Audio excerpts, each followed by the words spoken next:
reason behind Argentina players' love for Messi is simple. Messi is their idol. For most teams, young players grow up watching other legends. French players grew up watching Zidane. Brazilian players grew up watching Ronaldo and Ronaldinho. Spanish players grew up watching Raul. But Argentine youngsters, the man standing next to them in the dressing room, the man they're sharing a meal with, the man they're training with, is the same man they had on their bedroom wall as a child. Think about what that actually means. Julian Alvarez was born in 2000 when Messi scored that solo goal against Getafe in 2007, arguably the greatest individual goal ever scored. Alvarez was 7 years old. He probably watched that goal on a small TV in Calcin, a tiny town in Cordoba province with barely 1,500 people. Alvarez probably watched it 100 times. He probably tried to recreate it in the street outside his house.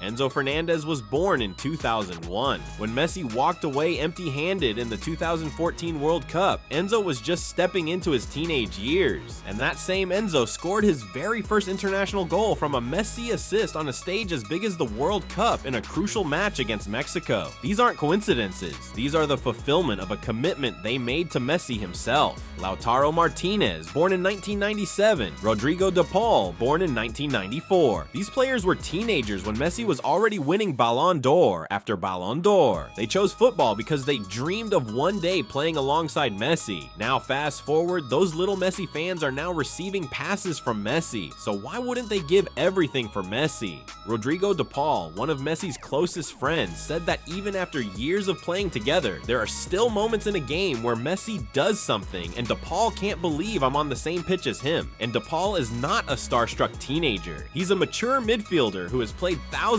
of professional matches. But something about Messi still overwhelms him. Describing their admiration for Messi as an idol is difficult. A large part of Messi's international career was filled with failure, and that's exactly why his teammates became so loyal to him. Let me clear, you never want to see your idol in tears. But as Julian Alvarez and Enzo Fernandez grew up, that's exactly what they saw. Messi time and time again, broken and crying. So fulfilling Messi's dream became their own dream. 2014 World Cup final, 2015 and 2016 Copa America final. Loss, loss, loss. 3 major tournaments, 3 times going home without the trophy. And every single time, one name took the majority of the blame. Messi. The press destroyed him. Fans were divided. A whole section of Argentina genuinely believed that Messi, despite being the best player on the planet at club level, simply couldn't do it for the national team. They used to say Messi was more of a Barcelona player than Argentina. In 2016, Messi retired from international football due to a heartbreaking final, and it was Lionel Scaloni who asked him to come back.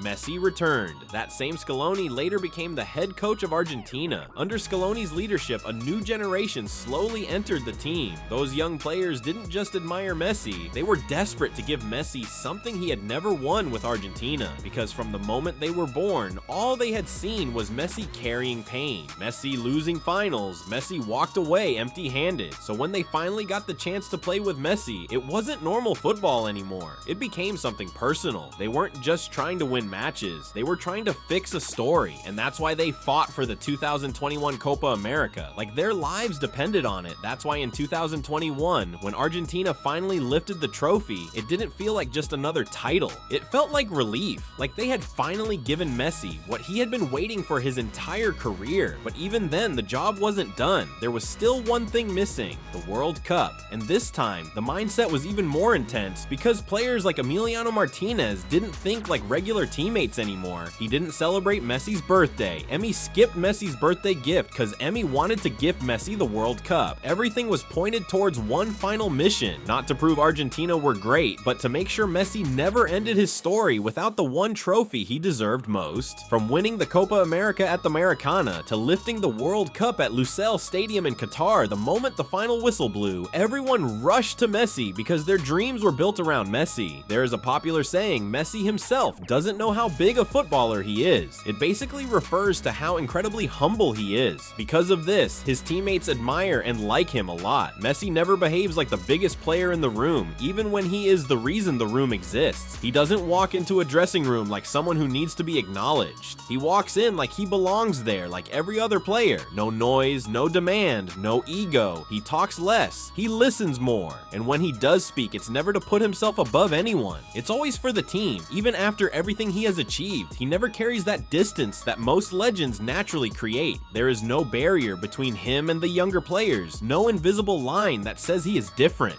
And that changes everything inside a squad like Argentina, because when the greatest player in the world treats you like an equal, you stop playing like you are beneath him. You start playing like you're responsible for him. He celebrates others more than he celebrates himself. He points at teammates. He thanks them. He pulls them into the spotlight every chance he gets. And that kind of humility doesn't just make him respected, it makes him loved in a way that goes far beyond football. Because at the end of the day, it's hard to play for someone who acts like a superstar. Every team has a few stubborn players, the ones who bring intensity, the ones who don't really care about being nice. They care about winning, and sometimes that kind of energy can disrupt the balance of a dressing room. Argentina has two of them, Emiliano Martinez and Rodrigo de Paul. On paper, they are exactly that kind of aggressive presence.